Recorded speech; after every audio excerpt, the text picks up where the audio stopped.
Hey y'all, I'm Brandon from Faith Focused Family. Welcome to the video. Today I want to talk about one of the most important jobs that we have.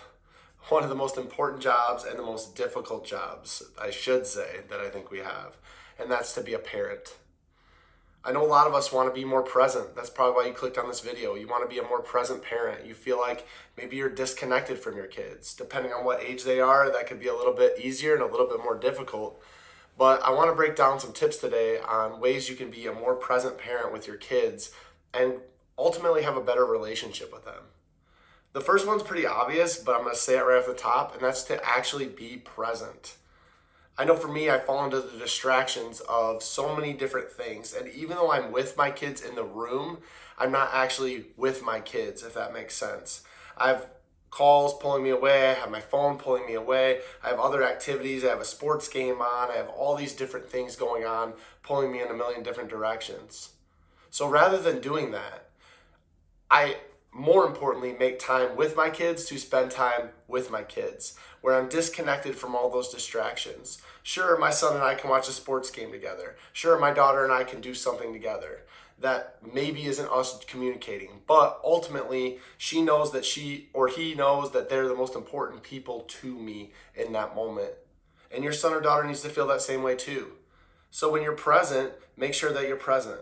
And don't fall into the trap that most parents do of saying your presence, i.e. getting them gifts, is the present. No, they want you. They want you there with them. So right off the top, being present with them.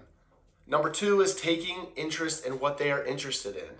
And this can be more difficult depending on what your kids are into, because you might have never done that as a kid, or you might not understand it, or you might not get it. Well, start educating yourself on that. Find some common ground with them. Find an opportunity to be able to come together with something that they love. A lot of their lives, when they're younger, when they're growing up, they're doing all the things that you love. You're showing them all the things you love to do. And they might have grabbed onto some of that, and they might have pushed that away completely.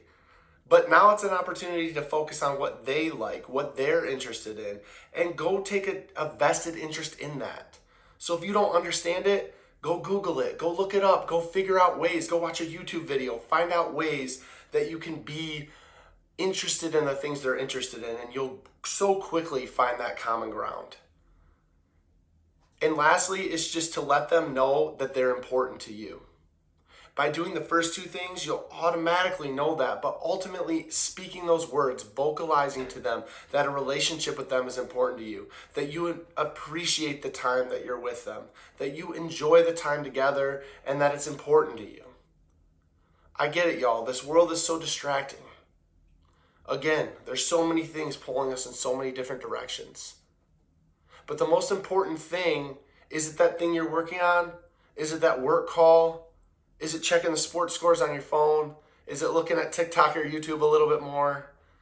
No, it's spending the time with them, building the relationships that will last a lifetime. That'll last hopefully beyond you're even here on this earth. That'll give them a chance to tell their kids about what a great parent you were and instill that in their kids, because that's the thing. The kids model everything that we do. They look at us as an example. What example are you leading with your kids? Would you want them to treat their kids that way? These are deep and difficult questions, but it's a deep and difficult job being a parent. We love y'all. We'll be praying for you. See you next time.